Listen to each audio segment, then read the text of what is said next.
Eu e o seminarista Paulo, desde a semana passada, temos trabalhado esta pequena série de mensagens chamada Nós Invisíveis. Nós Invisíveis, os obstáculos a uma comunhão mais profunda, os obstáculos a uma verdadeira comunhão. E hoje eu quero falar com vocês a respeito de mágoa. As mágoas como um obstáculo, como uma dificuldade a que nós experimentemos a verdadeira comunhão que convém e que abençoa a vida de todos aqueles que fazem parte do corpo de Cristo. Abra, por favor, a sua Bíblia comigo na carta de Paulo aos Colossenses, capítulo 3, versos 12 e 13. Colossenses, capítulo 3, versos 12 e 13.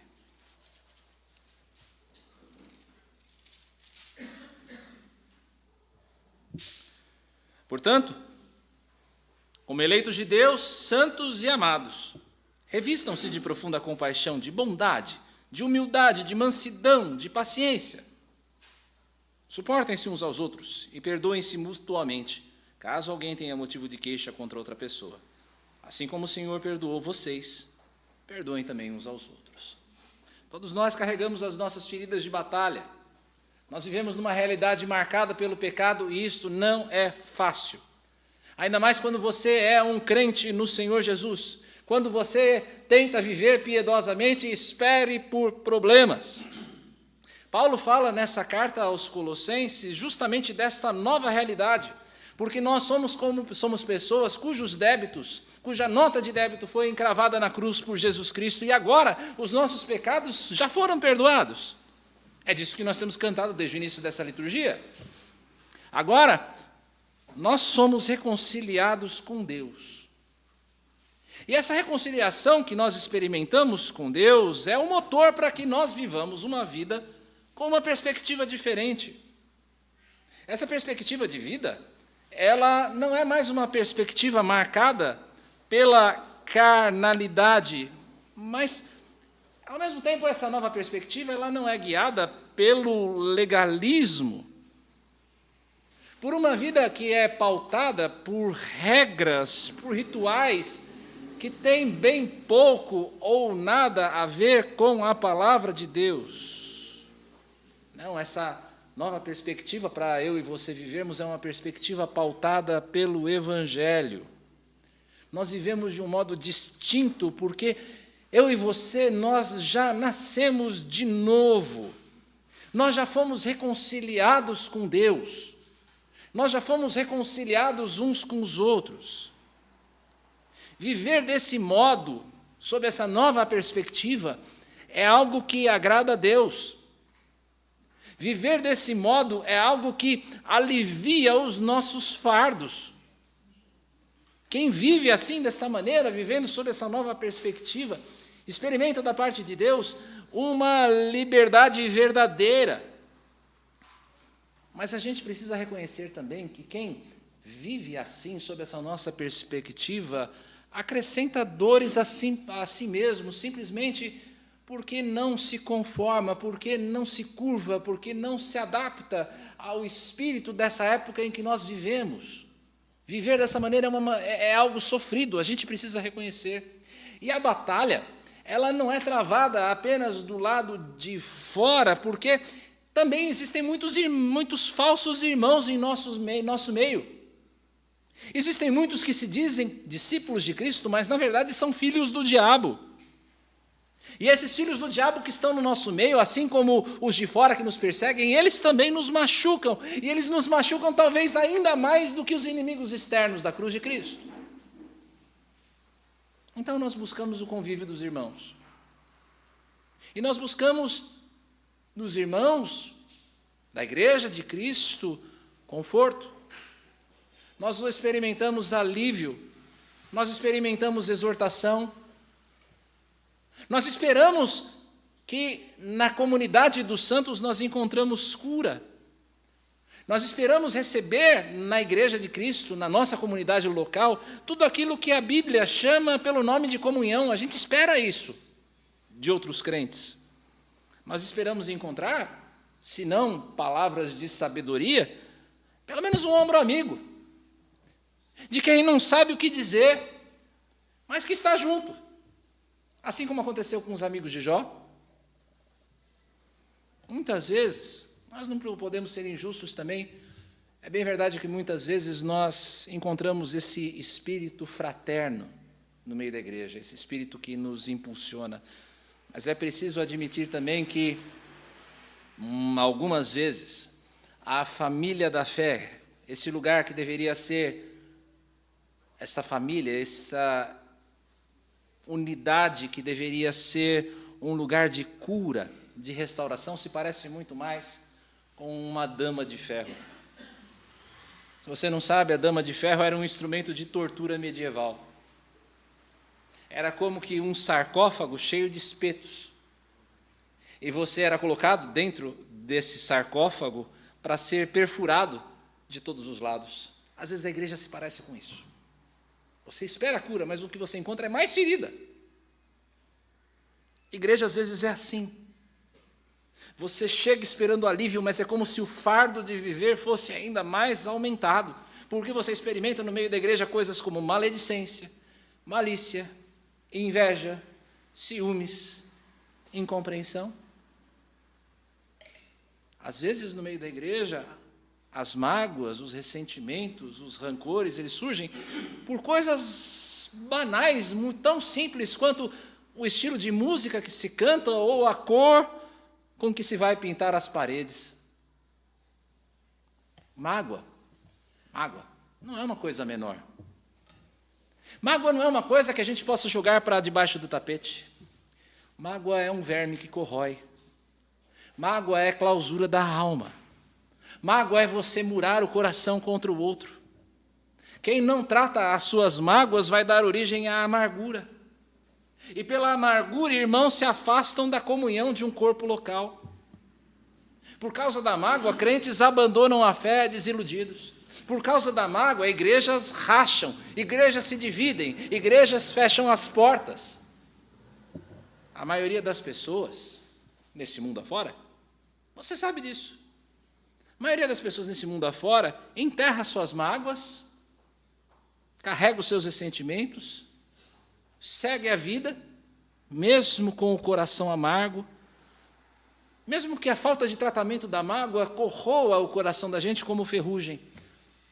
Mas nós não. Nós não.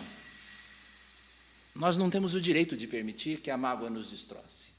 Nós, os que cremos no Senhor Jesus, nós não temos esse direito de permitir que a mágoa, o ressentimento, o rancor nos destroce.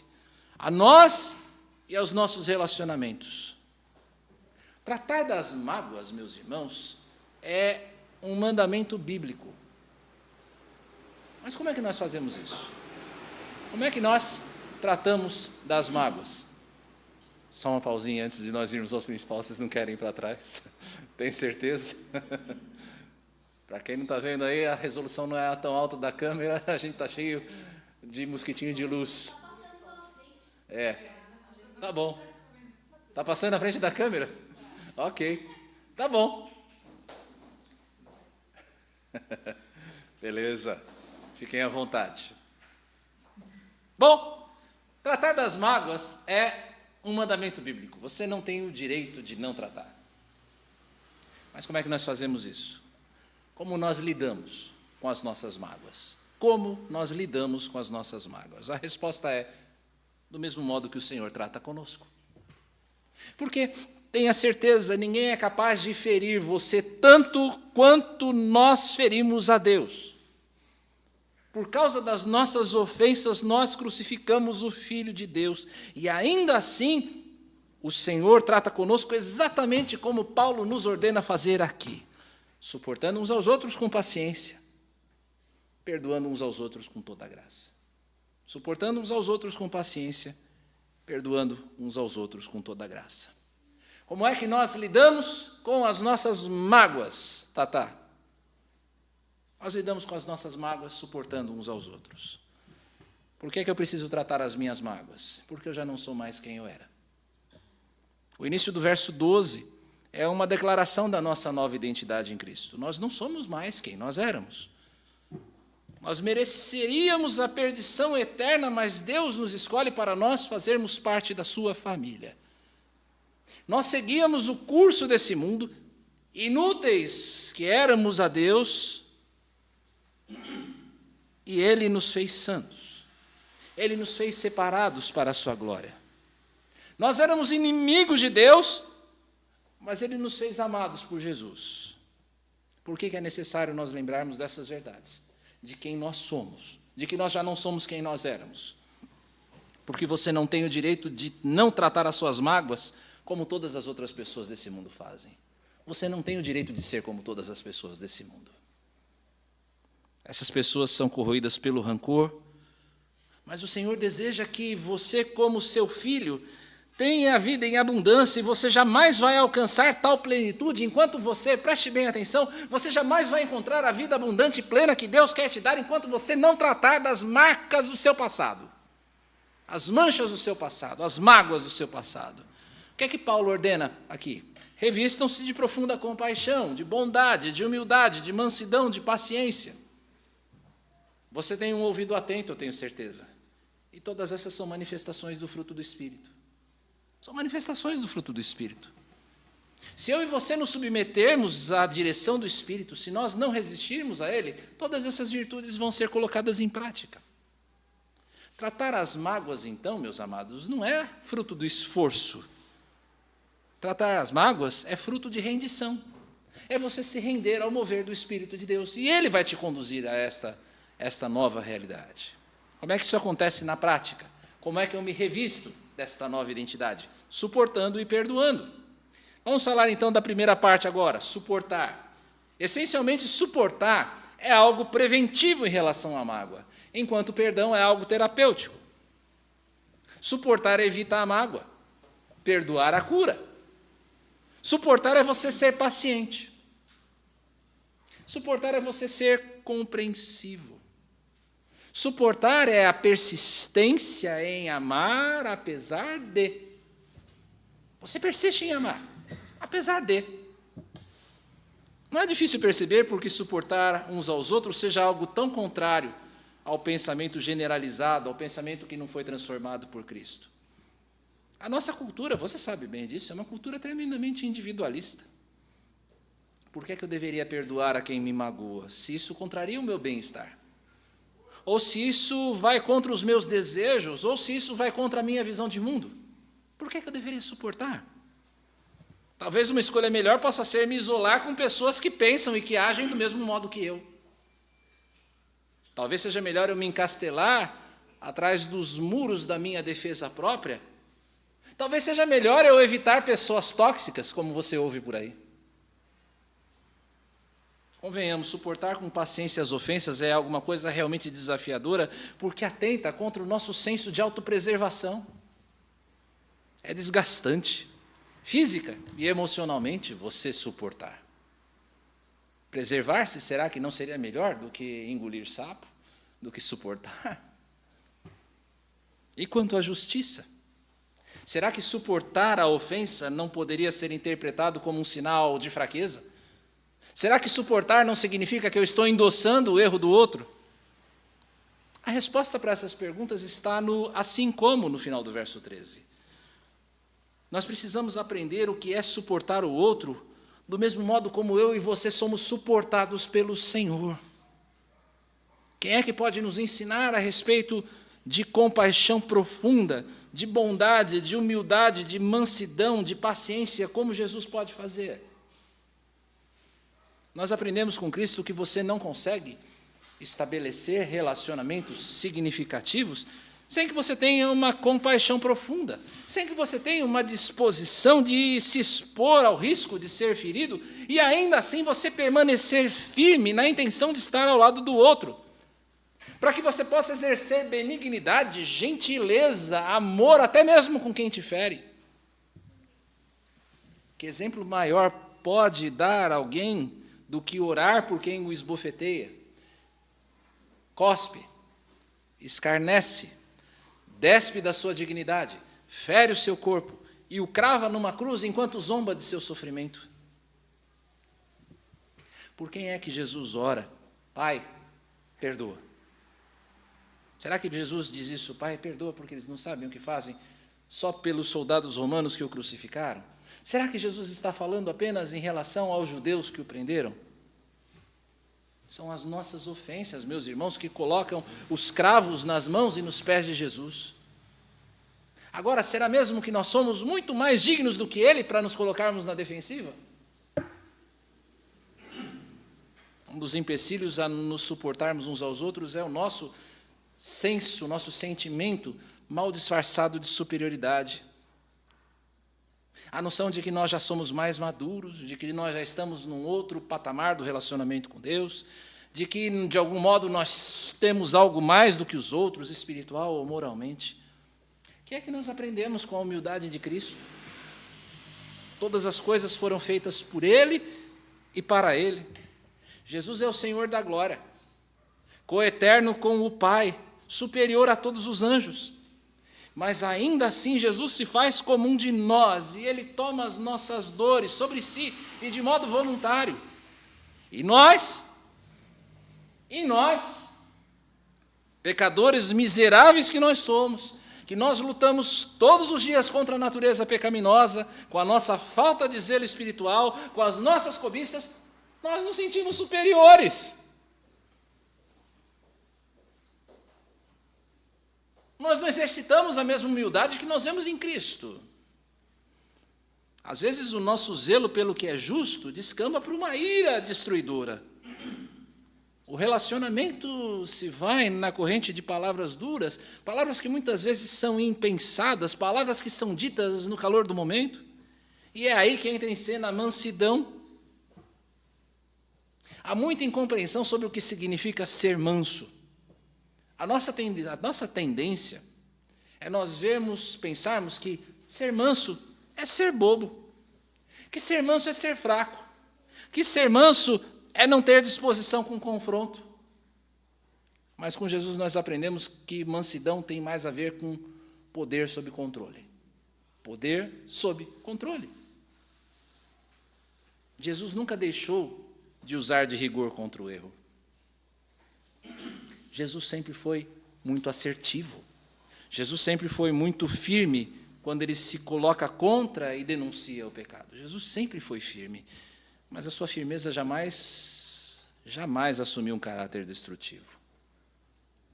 Jesus confrontava com o intuito de ganhar o outro. Jesus confrontava com o intuito de trazer de volta. E nós precisamos admitir, na maioria das vezes nós não fazemos o mesmo. Nós não fazemos o mesmo. O nosso ânimo é curto. Nós queremos ver a retribuição. Nós queremos ver a vergonha do outro em reconhecer o erro. Não existe longanimidade. Sobre isso eu nem preciso me alongar em demasia, não é verdade? Meu amigo, você se conhece. Você sabe o que você fez no verão passado. Deus é paciente com você. Suportar ao exemplo de Cristo é aprender a lidar com a imaturidade que todos nós possuímos num ou outro ponto. Como crente no Senhor Jesus e como pastor, eu afirmo a você, todos nós precisamos crescer.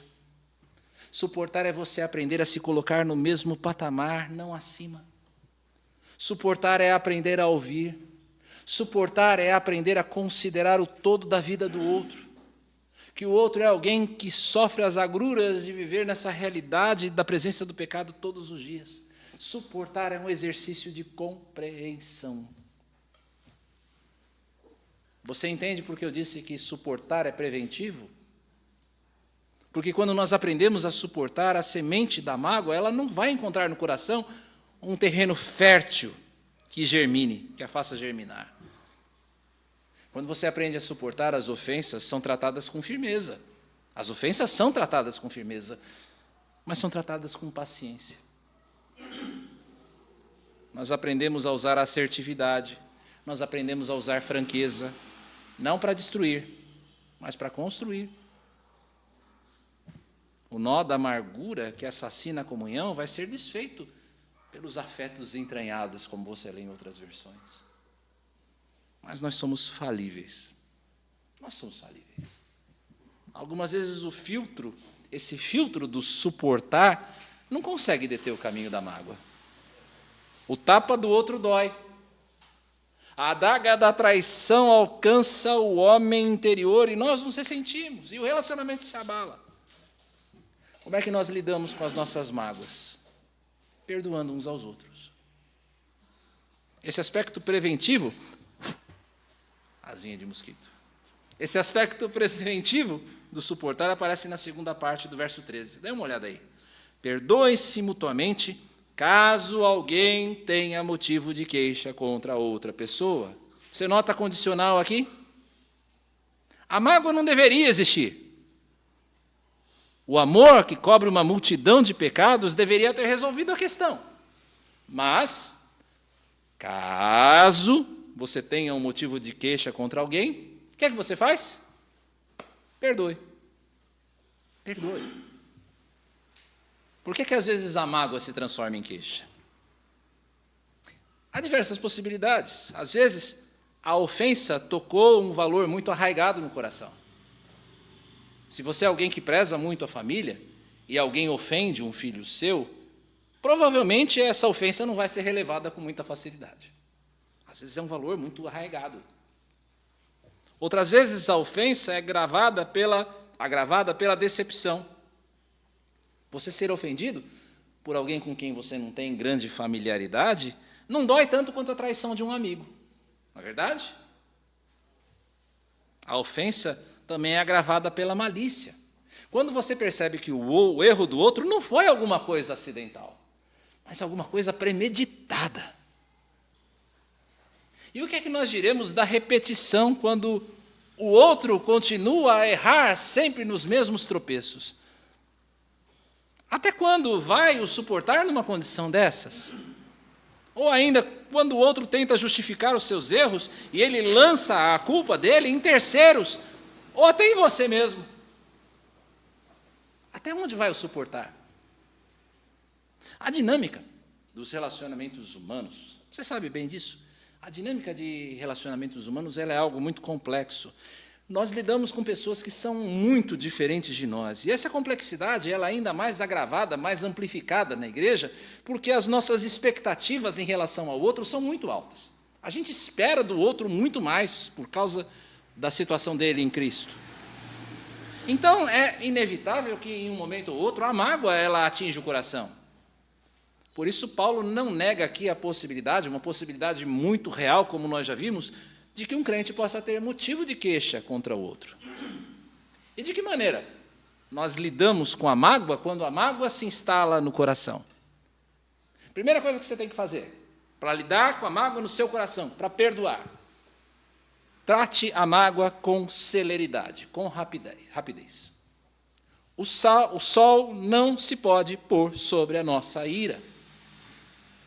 Veja, é claro que em alguns momentos é bom você esfriar a cabeça.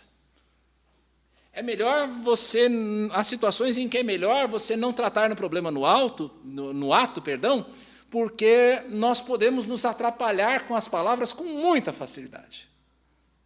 Mas isso não pode dar ensejo a que a reconciliação ela se prolongue em demasia. Seja rápido. Você precisa ser rápido em tratar da mágoa antes que ela crie raízes mais profundas. Outro ponto. Como é que você trata? Como é que você perdoa? Tá? O tratamento precisa ser pessoal. O tratamento precisa ser pessoal. Se o seu irmão, presta bem atenção nisso, crente. Você que está em casa, presta bem atenção nisso. Se o teu irmão te ofendeu, vai ter com ele, diz o Senhor em Mateus 18. Você e ele. Não é você e o grupo de oração da igreja. Não é você e o seu cônjuge. Não é você e o seu pastor. Você e ele. Às vezes o problema continua a repercutir mesmo depois que ele foi resolvido pela falta de sabedoria que uma das partes ou ambas demonstraram em não respeitar esse cuidado. Às vezes o problema já foi resolvido, mas a coisa continua a ferver no meio da igreja simplesmente porque ela se espalhou. Quantas vezes eu perdoo, pastor? Quantas necessárias? Quantas vezes forem necessárias? É claro, a gente tem dificuldade em esquecer os erros passados, os erros que nós cometemos, os erros que os outros cometem contra nós.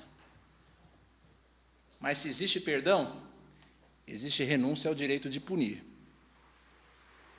Você trazer à memória questões passadas a cada desentendimento é uma demonstração que o perdão de antes não aconteceu. Se a cada discussão você fica trazendo esses defuntos de volta, é sinal que você ainda não perdoou. Se você perdoa, de fato, lance a mágoa no profundo do oceano do esquecimento. Trate cada situação como única e perdoe. Perdoe. A quem incumbe a iniciativa do perdão? Quem é que tem que dar o primeiro passo? A quem primeiro discerne o erro? A quem primeiro sente o distanciamento do outro? A quem primeiro sente o risco do relacionamento?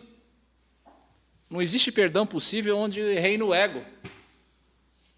Não existe perdão onde o orgulho reina. Perdoar da mesma maneira que suportar, um exercício de humildade, de você se colocar no mesmo patamar do outro. Quem perdoa e quem é perdoado precisa se reconhecer, ambos, como devedores da misericórdia de Deus. É por isso que nenhum dos dois se encastela na torre da autojustiça ou de uma visão distorcida a respeito da piedade, da sua autopiedade. Muitas vezes nós falhamos em perdoar porque nós falhamos em considerar a natureza sacrificial do perdão. É preciso entender que perdoar custa alguma coisa.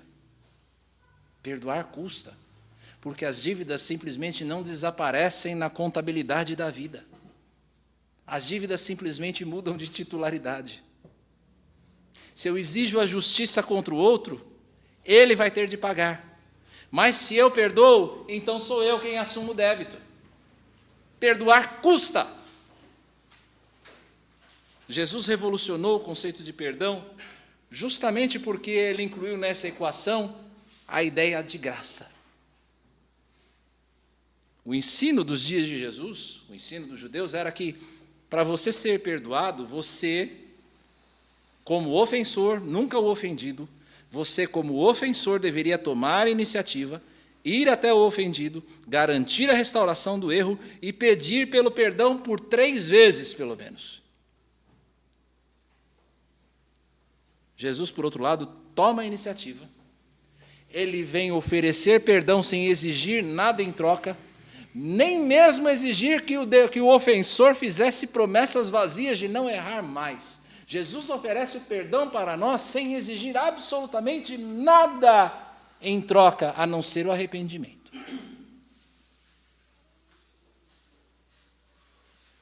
Jesus sabe o que é a natureza humana, irmãos.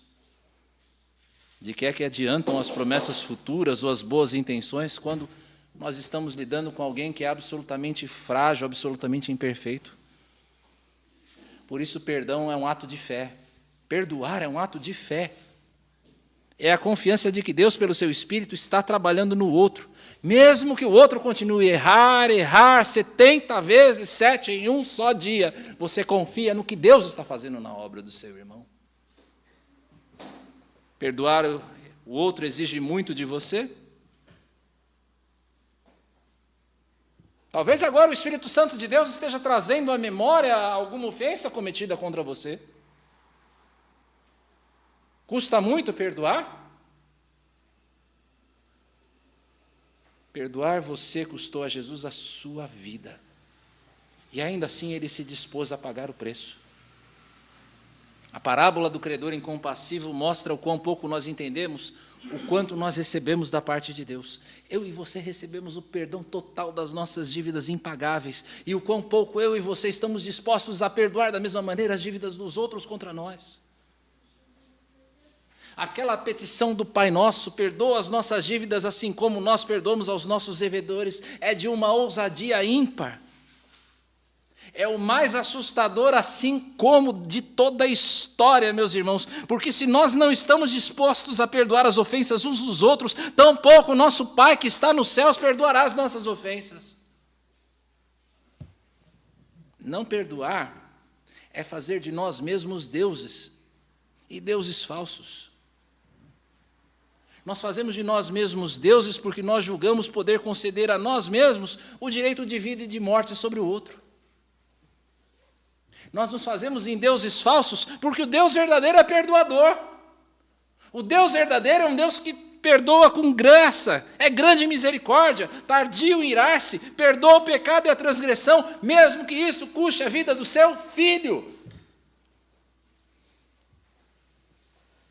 Perdão não é algo optativo. Perdão não é uma coisa que você possa escolher. Perdão não é uma alternativa. Que Deus perdoa pela nossa incapacidade não é uma alternativa. Você não quer perdoar? Hoje você fala, Senhor, eu não consigo perdoar. Peça a Deus que mude o seu coração.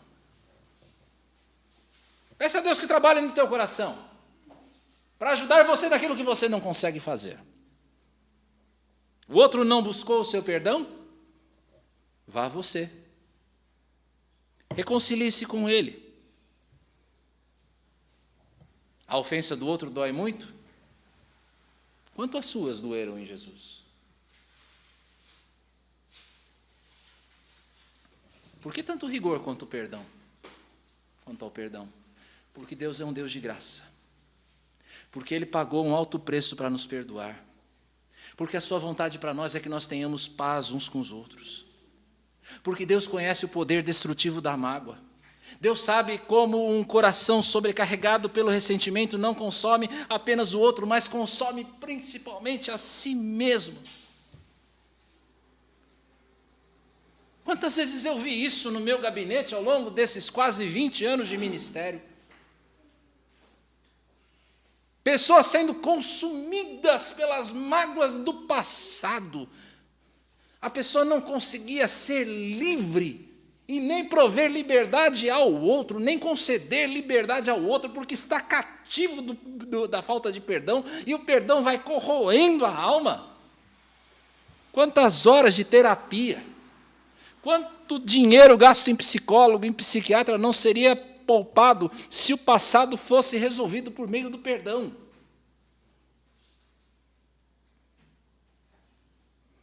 Por isso, se há motivo de queixa, perdoe. Confronte com amor,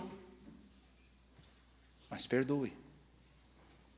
E se você sabe que outra pessoa tem motivo de queixa contra você, vai e peça perdão. Faça restauração, se for o caso. Como Zaqueu. Cure o relacionamento. Cure a sua alma. Cure o coração do seu irmão. Deus tem nos chamado à paz e Ele pagou um alto preço para obtê-la para nós. É tão simples, não é? Tão claro. E ao mesmo tempo tão desafiador. Como é que nós lidamos com as nossas mágoas? Suporte. Perdoe. Suporte e perdoe. A dificuldade aqui não vem do mandamento. O mandamento é simples. Suporte e perdoe. A dificuldade vem da dureza do coração.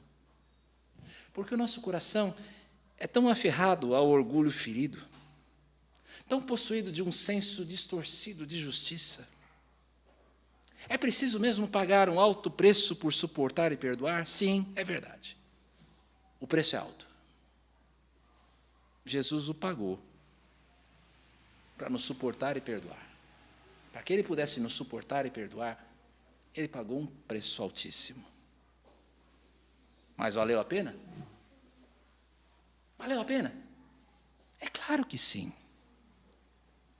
Porque por meio deste preço, Jesus conquistou para nós paz, liberdade, alegria, a certeza de um futuro glorioso. Vamos oferecer, meus irmãos, uns aos outros também isso, lidando como convém com as nossas mágoas. E agora eu convido você a orar ao Senhor para que, pelo seu Espírito, nós tenhamos um coração quebrantado, um coração abrandado à sua vontade e em direção ao outro. Eu gostaria que você fechasse os seus olhos e, num momento de oração silenciosa, você considerasse o que você ouviu.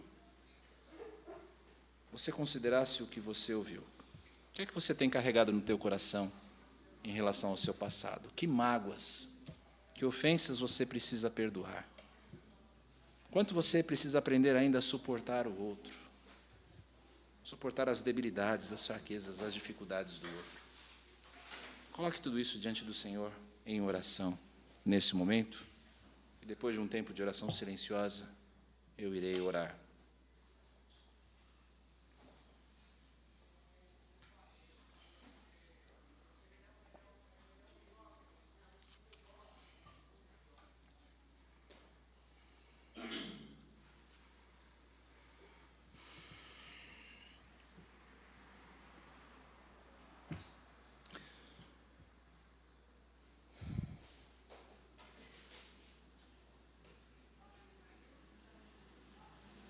Que possamos aprender, Senhor amado, o poder libertador, transformador, maravilhoso, Senhor, para desfazer os nós invisíveis que nos separam de uma comunhão verdadeira que existe no perdão. Ajuda-nos, Senhor, porque muitas vezes somos cheios de orgulho, cheios de vaidade, cheios de um senso de justiça própria que não existe. Negamos aos outros, Senhor, aquilo que nós mesmos recebemos e desconsideramos, ó Senhor, quanta bênção existe na paz que nós cultivamos nos nossos relacionamentos por meio do suporte, por meio do perdão. Ajuda-nos, Senhor, ajuda-nos a cumprir o que foi pregado aqui nessa noite. Clamamos o nome do Senhor Jesus. Vamos nos colocar em pé, meus amados.